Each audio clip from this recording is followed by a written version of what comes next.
Hello, my name is Jackie Kirkup. Welcome to Spotlight on Souris. Today is Wednesday, January the 8th, 2025. I have with me here Mayor Duane Davison. Hi, Welcome. Jackie. Nice to have you here. I haven't had the pleasure of doing an interview with you, and so this will be our first one. So Excellent. yeah, well, I'm going to let First you. of many, I'm sure. Yes, I'm going to let you run the interview, I think. Duane, you've been the mayor for Souris for just a little over 2 years. I was really impressed when you rolled in here with your 2-day timers. We got a 24 and a 25 still, or 24 happening and 25 here coming. We're in it, right? We're in it. Yes. So, Duane, we're just going to maybe talk a little bit about the year 2024. What were some of the accomplishments and highlights of, things that had been happening in the community? It was an interesting year. First of all, Happy New Year to yourself and Happy New Year to everybody. Same to you. 2025 is going to be fantastic. Looking forward to it. 2024 was a busy year for us. A lot of changes. We had a lot of staffing changes. Had a couple of folks retire that have been there long term. We just did a lot of stuff. On the staffing side, we're very fortunate. Like everybody's aware, our labor market's not very, it's not like it used to be. You don't have a stack of resumes. And everywhere you go, people are, short of folks. And we were very fortunate. The people we managed to hire are just outstanding. We've got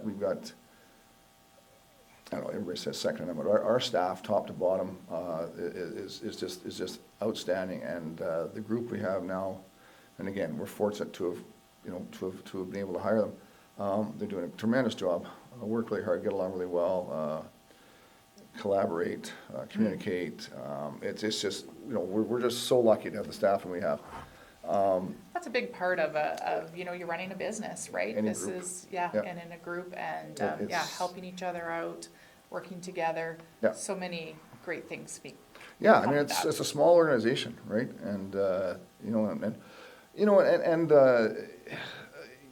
from us as a council, we've been fortunate because it was just kind of before we got elected or just subsequent to that, a couple of holes were filled on the public works side that have been open for a long time. And so they're running short for a long time. So we probably look smarter than we are right now because we've had quite a bit of staffing, Right. which is great. Right. And a lot of the communities around us are short-staffed and they struggle with that. And so not only are we fully staffed, we're staffed with really, really with great folks, quality people. So we're lucky. On that side of it, it's been good. One of the we've done several kind of major changes. Probably the most impactful is we changed our municipal software from a kind of a more archaic software package that wasn't very powerful, was kind of cumbersome, support was awful, to a package that's used by over 500 municipalities in Canada. And it's a Canadian product, I believe out of Saskatchewan, and it's super intuitive. It's going to bear a lot of fruit down the road. It, however, has posed a lot of challenges because you're just a significant amount of data has to Yep. get transferred over and checked, and that's kind of ongoing. But with that, there's great benefits down the road, and time savings, and it has it has modules you can add on. You can add on like a recreation module for the complex here. Yes, You can, there's modules for the campground. There's all kinds of different modules. Right. Of course, it's all come at a cost, right? Yes. You don't want to get the whole thing at once. No, don't do that. you buy the car, you got to pay extra for the options. But the biggest part of it that I mean, aside from the admin and finance part, there's a public works module. And down on my list here, one of the big things we're dealing with right now, the big challenges is asset management. Asset management is mandated by the provincial government that we all got to do it. And it's basically just as it sounds. It's you got to define and document all your assets, and that's from trees on the boulevard to sidewalks, streetlights to equipment to computers to my tables goodness. to everything you have, and buildings, and it's huge. That's a project. It's a I'd like a project. project on a project. It is. It's huge, and so a significant amount of time can be dedicated to getting that all put in. The public works piece this module that goes like, the asset management piece, there was a firm we're dealing with, and they're basically using a spreadsheet. This program has a public works module, and our new operations manager has already got all the streets in town input into this module, which is the amount of work right there. But that's just the start of it. Then you have to put in, you know, how old the street is it paved, not paved? If it's paved, how thick's the asphalt? Does it have curb and gutter? Does it have sidewalks? Does it have trees on the boulevard? Does it have streetlights? Does it have a stop sign, a street sign, and, you know, on and on, you load it right up. But with that, it's the intent of it is for long-term infrastructure planning. So you can look at your assets, and, you know, even buildings. If you got a 110-year-old building here and a 35-year-old building here, there's a pretty good chance this building's going to need some attention sooner. Right. And then same with the roads and obviously our infrastructure, what's under the roads. And so you try and strategically plan for future infrastructure projects using that. And having said, it doesn't necessarily mean that the oldest road is going to need attention first, but you're looking out several years, you're going to plan towards that. Yeah. But obviously it depends on traffic, and it depends on water and drainage, and, you know, a whole bunch of other things for streets. But it's a fantastic tool, and it's gonna be a big benefit down the road. But boy, there's a pile of work up front to get these things loaded up, and that's the reality. And so they've been working really hard in the office to do that. Can I ask just a question? Of course about you can. That? Is this something that like you would have had some of this information? Yeah, but like, it was. Would it have been a manual process, or on your? Not in that level, with that level of detail. Okay. And not be able to, you know, just call it up. Right. And not be able to integrate it with the other programs and do plan. Okay. But yeah, I mean, it's been, there's a lot of interesting stuff.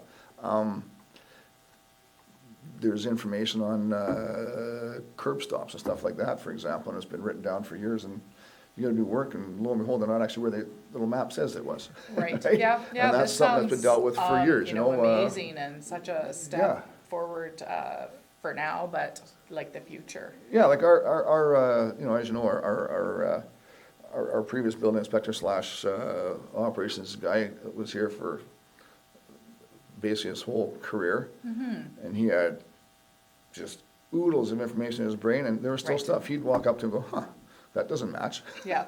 You know, like it's remarkable. Yeah. And it was a constant battle for him. You know, wonderful to retire and all those things, but, you know, sometimes that what's up in here doesn't always necessarily, well, it will be here somewhere, but, you know, even just having that. Yeah, it's interesting though, and it's been an ongoing struggle for obviously 120 odd years or more to try and figure out where everything is, and but yeah, it was pretty remarkable, having said that, what he had,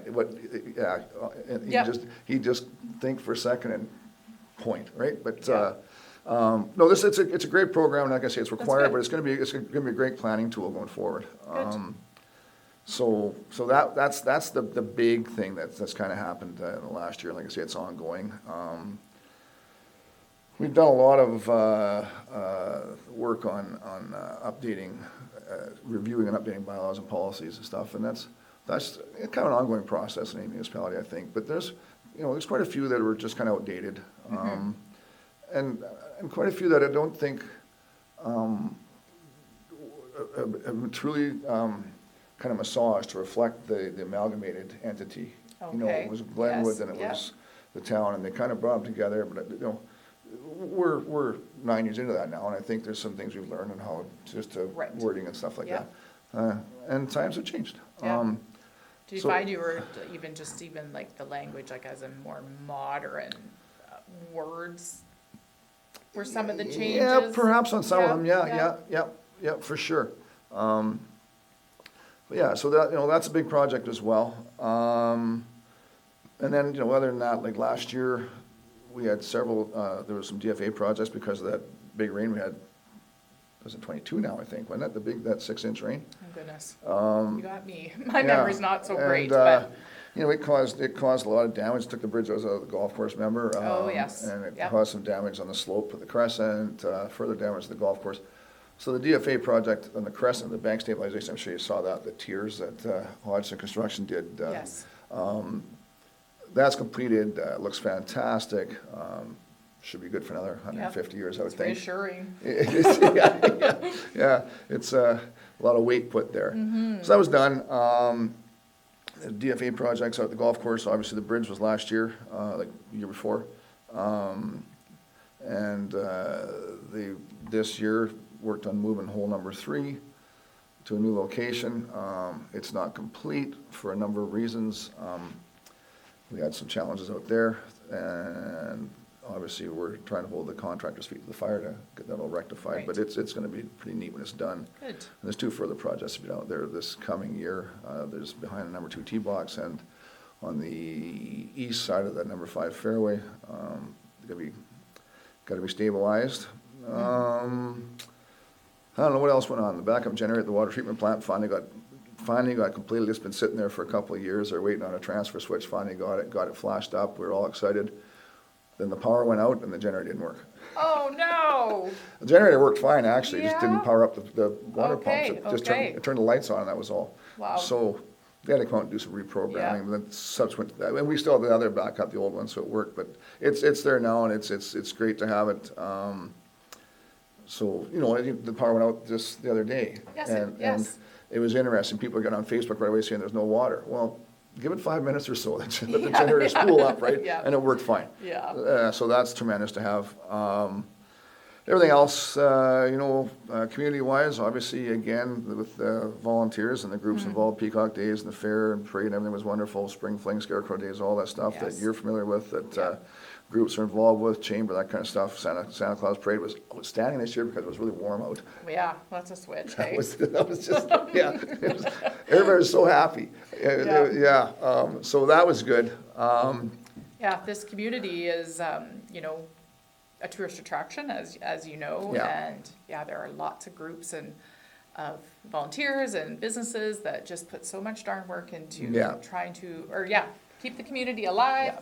and bringing people here to visit and take in all these wonderful things we have to offer here. It's cool. It really is. I mean, and every community obviously has similar groups of people, but we like to think that ours are better. Oh, well, of course we You do. know? Yeah. But the reality is there's a lot of work that goes into it, and it's just nice when you can pull it off. Another project that's ongoing, and I think everybody's familiar with, is the community development plan. You remember we had the open house here where they had all the stuff Oh, laid out that's about right. the Yeah, I remember coming different to zoning that. and different uses and all that. And that's a kind of it's a more drawn out process than I understood it to be. But I think the next thing we'll be doing, I believe there's going to be like some actual public meetings or hearings Okay. involved.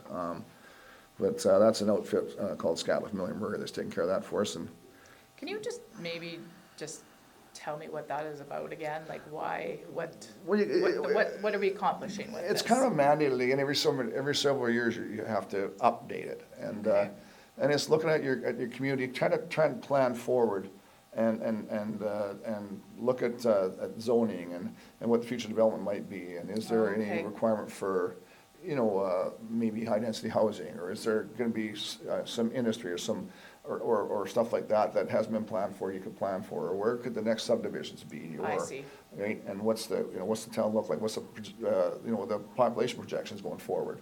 Right, And obviously okay. it's interesting numbers in there that obviously you look back when I was a kid, which is a long time ago, the population of the rural area was significantly more. There were still farms on at least every section then. That's right, yeah. It was a quarter section 100 years ago. And now it's Yeah. very sparse. They claim the population of the urban area has grown, and I'd like to look at some census data and see, because I seem to recall as a kid, this town was, the sign always said 2,000 friendly people, it was always 1,800 or so. And now it still says 2,000 friendly people, it's still 1,800 or so. But- Yeah, what is the real answer? But so that's what it's about. It's trying Okay. to plan forward and it's long-term usage and that kind of stuff. And also, what's the best zoning? It should be commercial, ag, like it's it's kind of neat what these guys do, but it's quite a process. So that's going to be ongoing. As far as infrastructure work and stuff, obviously everybody knows we got the street down to the park paved, Yes, Third that Street, was and it's, very exciting. yeah, it's nice to Yes. see. Gonna do some further work next spring to bring the sidewalks on the west side up to snuff, kind of match elevations, and then add the sidewalk down, on the south part of that. What I love best is about, like, we're wanting people to come to our swimming pool and our park and all these things, and didn't have the greatest, Well, that's why we didn't, because all that traffic and the campers kind of beat that up. yeah, so it's like, okay, you come now, we've got this beautiful road now. Yeah, exactly. You know, we're bringing you to our town, and, yeah, we got a lovely, Yeah, lovely new it's road. nice to see. Yes, It's nice yeah. to see. A lot of stuff in the rural, constant culverts and ditches and drainage and that kind of stuff's being done. We've got lots to do next year, looking forward to that. What else we got? Valve and hydrant replacements, upgrades, we did several this year, keep doing that going forward. I mean, a lot of our, and infrastructure in general, especially water and sewer, we've still got clay pipes down there and stuff, and, there's gonna be planned and unforeseen upgrades Yes, being done there. yeah, and that will never ever stop, that's always No, gonna be an I don't know if we'll ever get ongoing. ahead of that. I Yeah. mean, maybe in 20 or 30 years, we might get it all done, and then the stuff we're putting in now might be okay, I'm not sure. But it's the Western world, I mean, the infrastructure's aging. Yeah. Imagine me in Eastern Canada, where there's been people there since the 1600s. Yeah, Like, wow. there's some old stuff there. Yeah. And significant cost to do it. One of the things we've done as well, since our building inspector retired, we've looked at joining the Keystone Planning District and let them take care of our buildings, inspections, permits, that kind of stuff. So it's an existing group. It's the arms of Cornwallis and Elton. Mm-hmm. I believe at one time they had City of Brandon, but the City of Brandon broke away. And it's a bit of a strange setup. You can't join a planning district unless you're an adjoining municipality. And we've got I see. this much space where we join Uh-huh. Cornwallis, right? And so we're good to go. So we've been doing work with them, since probably about the first September on a contract basis. It's Okay. quite a process to join the planning district. The provincial government has to approve. There has to be public meetings. And so we would hope that, I don't know if we'll get it done by this summer. We'd like to be part of that group officially by the end of the year. Okay, And it's funded by, it's an interesting model. There's a bit of a fee to join. And when they first started it, they had to throw some money in, to get it started up with op costs and admin and all that stuff. So it's only fair that we would do a little bit of that as well. And then there's money put in based on population, and then money put in based on the number of permits per year that you would go through. okay, So of course Cornwallis, because they kind of surround Brandon, right, like their permits are significantly more than ours. Right. And significantly more than Elton's as well, so they'd be the top contributor that way. But yeah, it's kind of a shared model. The beauty of the planning district is that there's full-time employees, full-time building inspector, full-time admin. This is what they do. yeah, You only know, what they do. Yeah, and so our admin staff doesn't have to worry about fielding questions about things they're not really familiar with. Right, And it's worked out very well. It's just nice. And for us, it's a great resource. You just make a phone call and Yeah. they're all over it. So it's good. So we're hoping to, and again, it depends on what happens with the public meeting. I mean, I know there's been planning districts where they've tried to expand and some folks at the public meetings are kind of against it.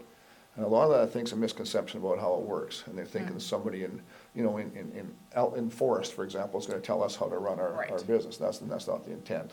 no, There is, though, you do have an amalgamated land use and all that stuff that's part of the district as opposed to our municipality. But for example, what we're proposing for us, because we'll be the biggest urban center in it, is that there'll be a piece broken out for the town of Souris. I see, okay, So, yeah, I think it's a great idea for us, and it's gonna make sure things are done, in a timely, professional manner, and we don't have to worry about it Right. going forward. right. So, So if a person was buying a building permit today, or tomorrow, Yeah. when the office opens, are they still going to call the town, like, you into call the town, town? we'll just refer you to I Keystone see, Planning so you're District, already yeah. using the Yeah, Keystone totally. Planning District. We just pay them on I see, on a we pay them, contract. and they're out here I believe they're out here 2 days a week Oh, okay, right now. okay, wow. Trying to be. Yeah, well, that's good, so they will have also, there'll be a presence Yeah, here. absolutely. So that's tremendous. What else? We've got a few things. Oh, the Fourth Avenue storm drain over here was, Okay, the dumps in the river was totally, well, it was rotted out. Replaced the pipe, did a bunch of remediation work. It's not complete, gonna complete it in the spring. Gonna ensure that we've got it landscaped so that the folks adjacent to it don't have any worries going forward. And we're also looking at perhaps adding another catch basin there. It's interesting. The catch basins, I think we could add another one and make it more effective. So okay. we're looking at that Yeah. in the spring. Wow, there is so much, Duane, like, I'm just so impressed, and like, just, so many moving parts to keep things working and organized, and, yeah. You're right, and I don't think people, the staff that works for the municipality gets enough credit for the amount of balls they gotta keep in the air. And the thing is, you can plan all you want for how your day or week's gonna look, and that can change in a heartbeat, with a water main break, or somebody's Right. sewer, or Yeah. who knows what, right? Or a storm happens, and you gotta be pretty nimble. And you look at like stuff we talked about, and you got, we got Dutch elm stuff, we got tree trim, we got, it's on and on and on. Yeah. It's a complex business, it really Yeah. is, it's Yeah, interesting. and a lot to keep your pulse on everything. Yeah, too. yeah, So and I that- can and that's sometimes where, again- understand, I think about this Keystone Planning District, like, okay, if that is something, can alleviate something off our staff here to help them do Absolutely. what they do best, right? Absolutely, yeah, absolutely.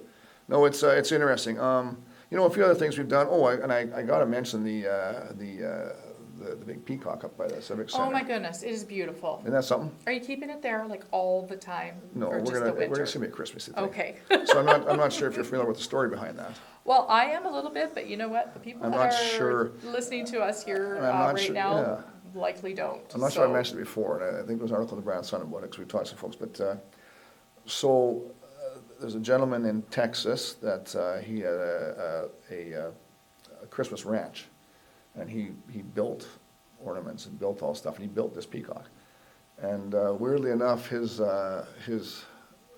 daughter, I believe, was going with a fellow from Boise. This is incredible. Yeah, lives in Vancouver now, and it's strange.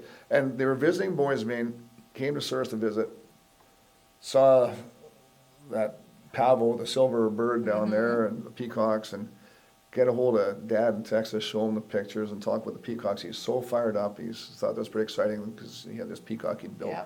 And then Dad unfortunately passed away last fall, suddenly.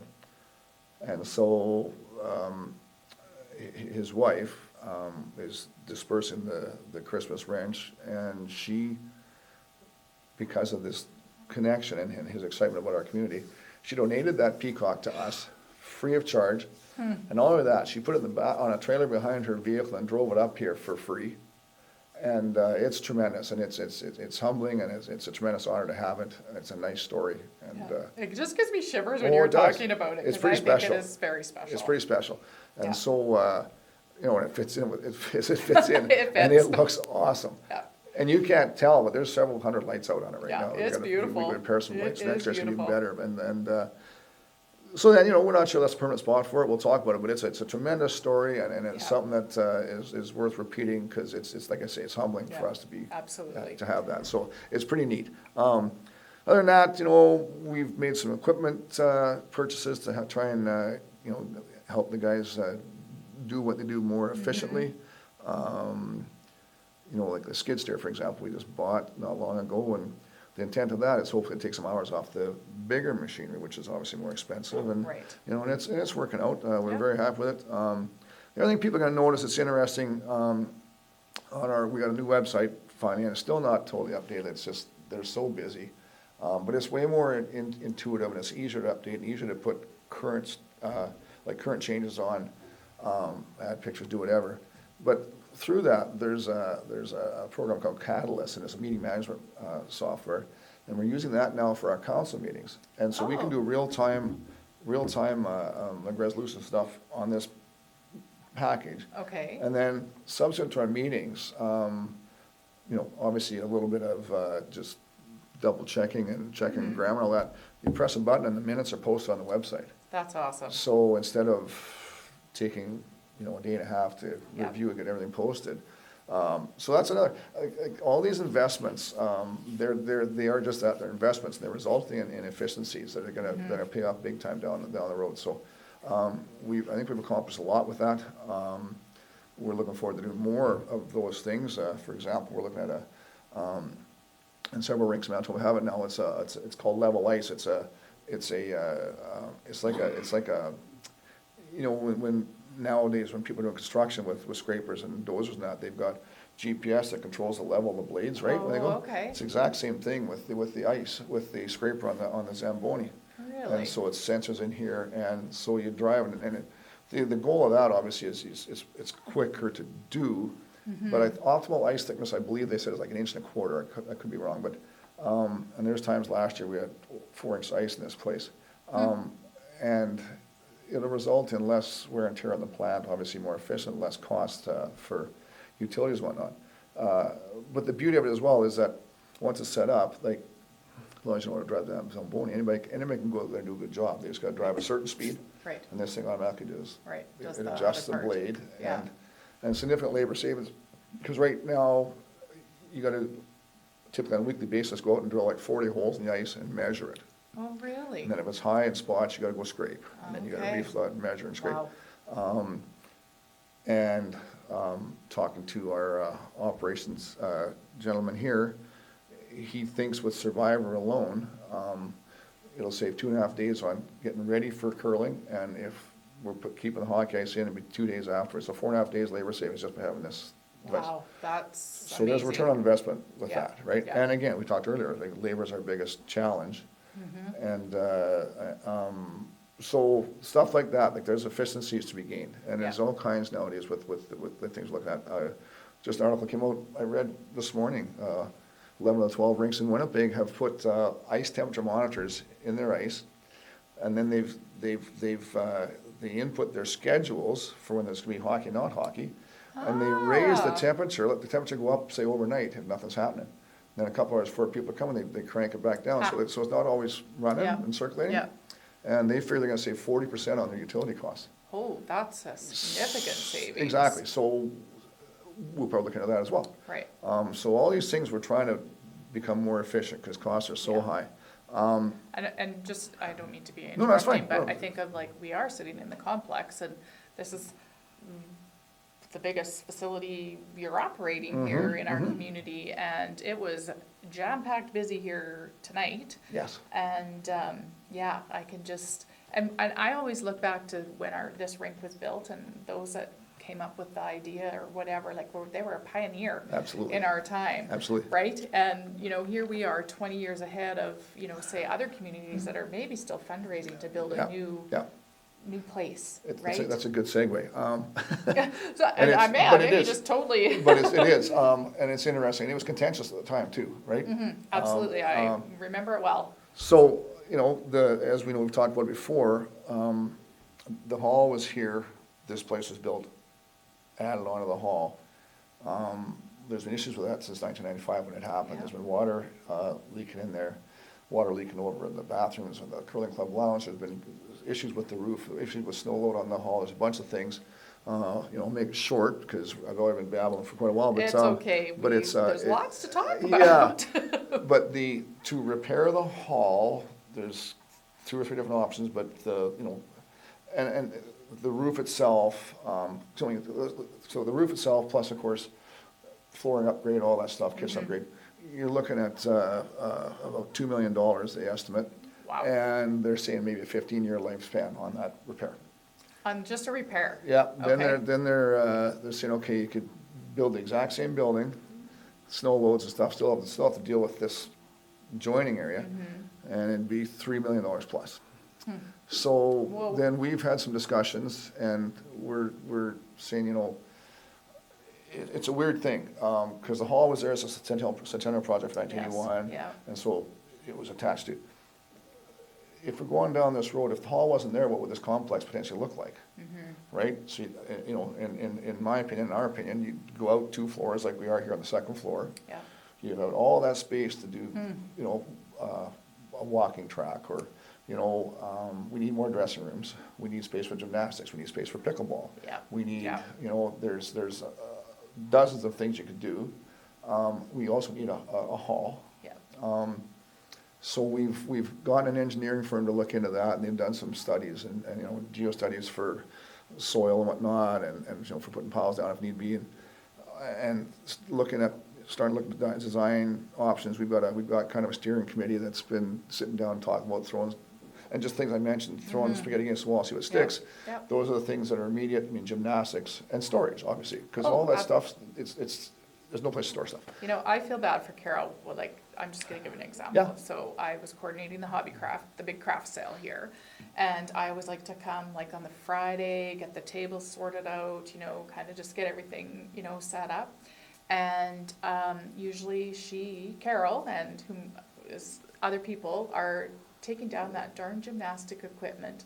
And I feel so terrible because now they're gonna put all these tables up, and Yeah. then they have to get the gymnastic equipment Yeah. back out afterwards, and I just feel awful And it's sometimes. constant, And yeah, it's heavy lifting and Yeah. moving, and where do you put it, and yeah, just, Yeah. I feel every time I hear and watch that Yeah, gymnastic and it's a big equipment job. being moved. But if we could find some way to make it more efficient, effective, Uh-huh. and, you know, like, so we're thinking, and part of this would be like a gymnasium. You can play basketball, volleyball, badminton, Oh, wow. pickleball, whatever. Maybe a walking track around it, still have a hall. Number of things, space, you know, we can go from here to the curling club, 2 stories. There's a lot of stuff, Yep. you know, and then the engineers have to say if you can or can't. Maybe there's Yes. some restrictions, but so we've been looking, we've gone and visited several complexes, as a group, went to Brokering Morris and Niverville. We're planning on doing Clarendon and Dosa, Verdon. I've been through Verdon several times, and, you know, and then we're gonna meet with the engineers and then see what we can come up with, and then obviously there's gonna be a huge cost to that. Be Oh, community goodness meetings, all gracious. kinds of stuff, Yeah. funding. The biggest thing we learned on our venture out there was the process has to be done correctly. You can't just go, hey, we need some money, we're gonna do something. We Yeah. have to have concrete plan. plans, concrete design, and funding estimates in place. And you need something to make it, everyone's looking for money, so you need to make sure it's done correctly, and also, you know, what's gonna make it different, Yeah. right? And Yeah. so that, the process is huge. But interesting enough, and I've stated at council as well, but, so when they're looking at this, they're snooping, and of course, we're joins, and there's water damage, they're looking up there, and they're looking at the complex side, and they're kind of scratching their heads. So they do more research. The complex has significant shortfalls from the fire code in 1995, let alone now. Oh my goodness. Yeah, so. That is definitely a concern. It is, and Yeah. so we're not sure how that ever happened, and it's nobody's fault, because it would have been done at provincial level. But, so, the projects just become bigger, because you Yes. obviously bring this up to the current standards. Yeah. And one of the things is, it's by requirement supposed to be you know, you walk in a lot of apartment buildings, there's a standpipe, like a fire Oh, thing with yep, hose, and yep. we need that in here at minimum. If so we've done water, volume and flow tests to see if we can accommodate that, and Okay. I've seen the charts, but I haven't seen the actual results. I don't know what the Right. charts mean. So we're on that, so it's a big Yeah. project, but at the end of the day, where I'm going with this is that, this hall thing's been going on for 29 years now. The hall itself is obviously, you know, it's well, 1981, so it's 40 odd years old. Yeah. And to your point earlier, this complex and our park, campground, pool, those are our biggest draws, our biggest assets, Yes, our most they are. visible assets, and we Yeah. get a lot of people from Brandon coming. So we have to, as a community, not as a council, we're trying to kind of get the ball rolling, but we have to look forward 40, 50, 60 years, That's right. what's best for our community. And in my opinion, take this complex and enhance it would be a wonderful investment. Yeah. So that's a really long blah, blah, blah about the complex, but in a way, it's an opportunity. Yeah. We Yep. gotta do something anyway. We can't just keep pretending it hasn't happened and we're No. not dealing with damage. It's significant damage over the Yep. years. So we've got, like I say, got a group together, and once we get some answers and some design options from the engineering firm, we'll have some public meetings and see where it goes. Right, yeah. But I feel that it's a huge opportunity, and the folks I've talked to are excited about it. It's gonna come at a cost, significant Oh, cost. absolutely it is, and what doesn't these days, Duane? I mean, my yeah. goodness, Yeah, and that's the reality. you know, and if we do it properly, hopefully there'll be some federal money, some you know, some provincial money to help, but it'll be a cost to the community as well. Yeah, But without it, I'm not sure what the cost might be. right, yeah, Right? yeah. So- You think, yeah, that's Right. the big picture? Yeah. Yeah. So, I think about how when this complex was built, and I think about our new pool, and so many worthy projects in our community, and it's just always so heartwarming to me to see how much everyone just rallies. yeah, And, Yeah, it's you know, remarkable. pulls together, and, you know, the accomplishments are amazing. yeah, And, Yeah. yeah, it makes me excited to think that, you know, maybe there is something coming down the pipe that would, yeah. Like again, and it's you know it's not for me. No. It's for my friends, kids, and grandkids. Yeah, and it- yeah. Well, I guess quite frankly, it could be for me because the walking track and some Yeah. kind of a Yeah, senior don't- facility don't would be X for yourself me, out of right? it But you know, we're necessarily, looking at the but- future, you know, yeah, that's right. I think it's important. and that's a hard balance, or like a hard thing to do, right? As a council and a mayor, and the foresight all the time, right? And you have to react and plan for immediate things, but it's the future. Yeah, too. and it's everything's with a cost, right? Yeah. And I think you gotta look at it as an investment, not an expense, if that makes sense. It makes sense to me. And, you know, our job's to not spend money frivolously, but try and spend it as wisely as we can, and to do what we collectively believe is in the best interest of the community. We're not gonna drive a project like this. We're No. gonna help facilitate it. Right. But we need community interest, community action, and we've got tons of people excited about it, so that's encouraging. That's Very encouraging. That's the biggest So, piece of the puzzle, I yeah, think. yeah, for sure. So we'll see where it goes. You know, lots of folks think there's nothing wrong with the existing hall. Well, there actually is. There's several things wrong, not the least of which the fact that the roof as it exists is not designed to take the snow load that comes off the top of this thing. So, I was thinking when you were telling that story, I got married in this hall in 1996, Yeah. and it rained the night before, and I remember hearing that it's always good luck if it rained the night before. But what I also wasn't told until much later, into the wedding day, was that the roof had leaked onto some of our beautifully decorated tables, and nobody told Jackie until like it had been cleaned up and reset and all those things. I will never forget. you didn't need to know that. Thank you for saving it till later, but I'm Yeah, like, so yes, it's been I an know issue. that roof leaks. So lots of stuff, but for us, you know, going forward this year's gonna be pretty exciting. Like I say, the people we have are remarkable. Wonderful. These things we've done to kind of create more efficiencies are gonna start kicking in, and Yep. just looking forward to, you know, 2025 is gonna be a fantastic year for us. I'm excited Right. about it. Yeah, sounds wonderful. Certainly been busy. I know you've been busy doing other things. You know, I know Scott Phillips has been taking you under his wing a little bit, and you've lots of different things I've seen you involved in. Is it the Westman The Southwest Caucus, yeah, It's it's interesting. I'm the chair of that. And, you know, we've done some good stuff with that as well. I'm sure you've heard about now the Brandon University, the Satellite Medical School for U of M. That was in the Premier's mandate letter. And that's a result of us, the work we did. Wow. We got together with them, a group of us off that caucus. And, you know, we met with, you know, obviously, with the Mayor of Brandon, with Mayor Fawcett. We met with David Dockery, the president of BU. We met with one of the deans, or the dean of U of M. We met with, you know, and then the last meeting was with some government folks, and you know, they're on board. It's happening. Yeah. But the problem is it's a bit of it's a dichotomy, because we want this, we can get locally trained folks, try and keep kids, like, you know, a kid from here goes to McGill to take medicine, good Yeah. chance kid's They're not coming not back. coming Gonna home. meet a boy or a girl, or gonna get a Yeah. decent job. If we can keep them here, that's great. and it's to address the shortage in the medical field. Well, the problem is, they don't have enough teaching doctors right now to teach these kids in Brandon. Yeah. So they gotta try and get, I think they need 16 teaching doctors. Oh my And goodness. they've got several, like it's a teaching Yes, hospital, obviously. yeah. But that's the first thing. So their goal is to hopefully have this running in the next 2-3 years. Wow. But Amazing. it's hard to do when you're still struggling with attrition and stuff, but still, Yeah. it's on the, and that's one of the things we've done. We've done a lot of work, and we talk a lot about, and we're actually gonna have, hopefully, so this next caucus meeting, we're looking at, obviously, we talk about police, and we talk about, obviously, healthcare all the time.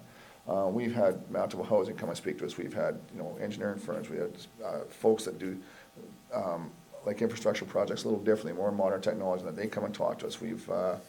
We had Ritchie Brothers talk to us about equipment purchasing and stuff. We never thought of that. We always just go through dealerships. There's a lot of things we do as a group. But the best part of this group is we have speakers in the morning and afternoon. We have a round table. Okay. And it's all like-minded people with very, very similar problems, right? There's always some unique problems, but as a whole, we've all got the same issues. And it's been a fantastic group. We're gonna look at community safety officers, which is like their uniform with a police car with quotation marks, and they can do traffic enforcement, they can do bylaw enforcement, they can Okay. do a bunch of things, and I'm not sure they can assist with prisoner transfer, that kind of stuff with RCMP. I think there's a number of things they can do. They're not policemen, but they can do a lot of police work. Okay. And that takes a lot of stress off the police that we have. Right. So we're looking at that. I think that something has to change, because the RCMP are understaffed and overworked, and they don't have time to deal with that stuff for the most part, and it's just Right. not happening in Yeah. our communities. Yeah. So looking at that, and we're gonna have that's gonna be one of the things we talk about at this next meeting on January 24th with this caucus, is hopefully get some folks out to talk to us about it, and maybe there's an opportunity for some of the smaller communities to share. Right. Yeah. Because there's an expense, there's a cost Oh, to it. yeah, absolutely. There's a there is. return as well, because all ticket revenue, St. Anne has one, but they have their own police force, our large community, but their CSO pays his own wages with Wow. the enforcement.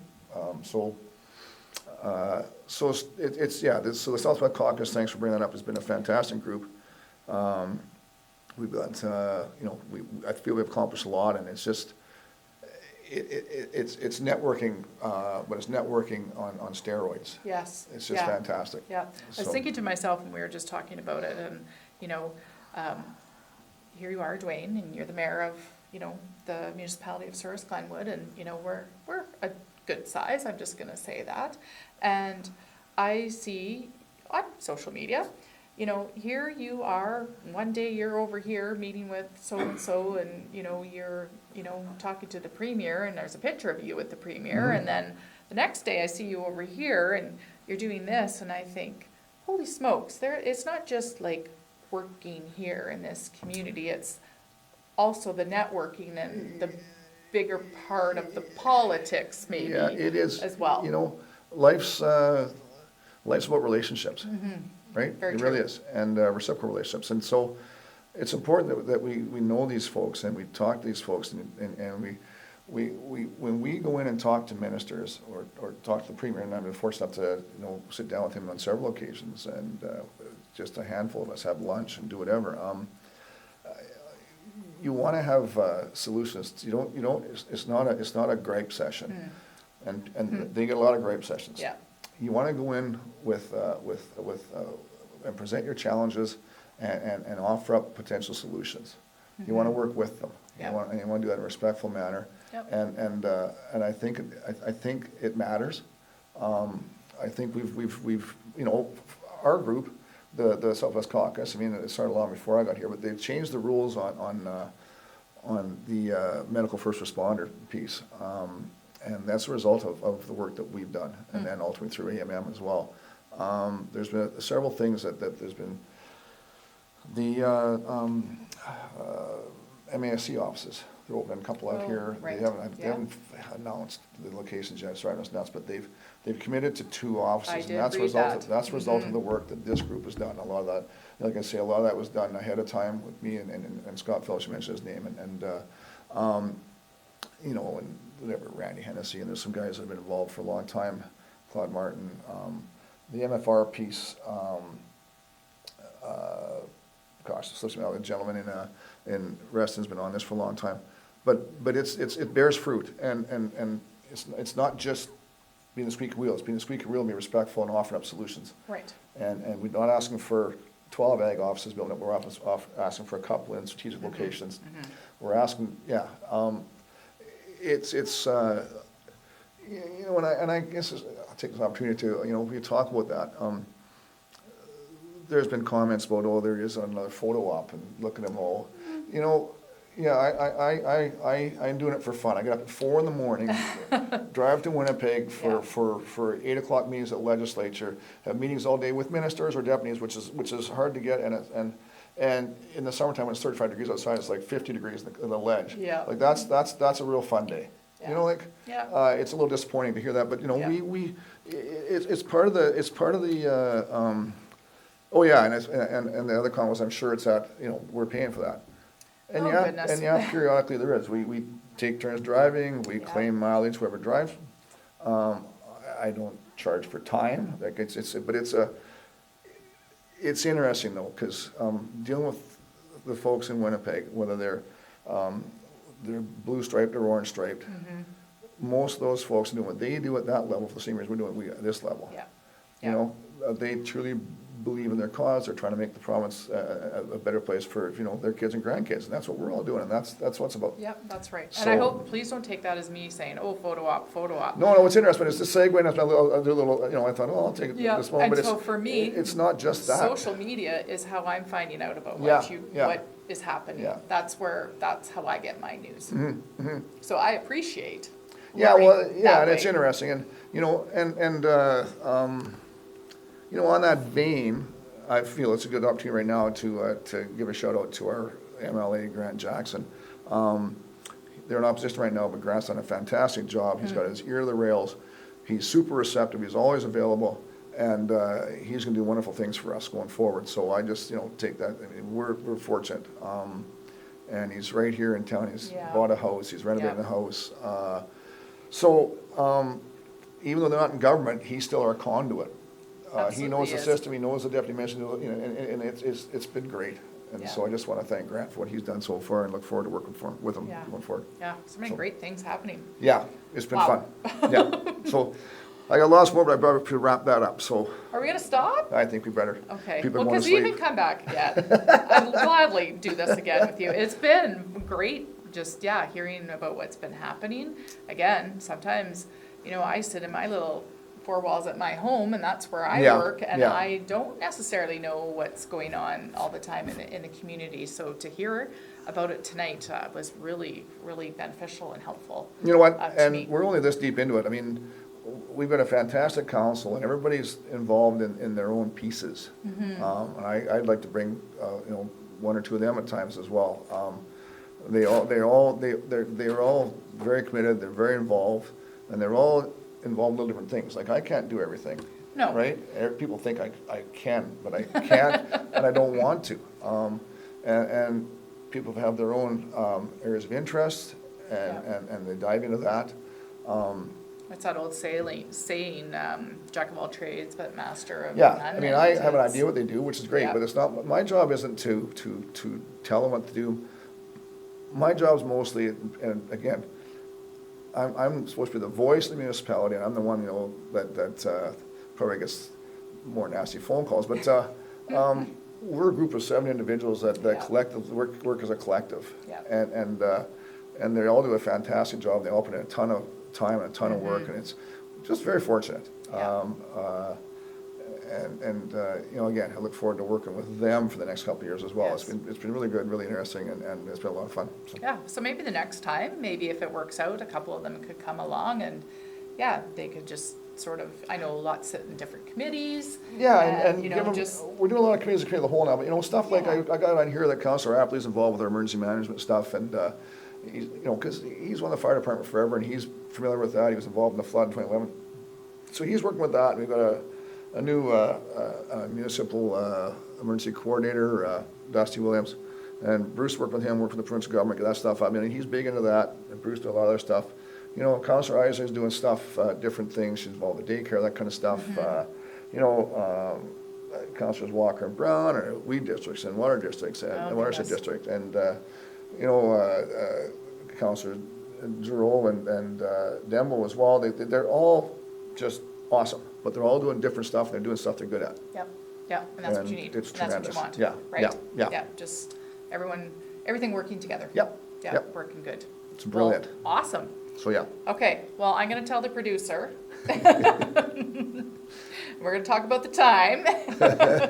And hopefully we can get you on here, Duane, and maybe a couple of council members can join you. So yeah, that'd be awesome. Okay, wonderful. Well, it was a pleasure to talk to you, and thank you so much for coming.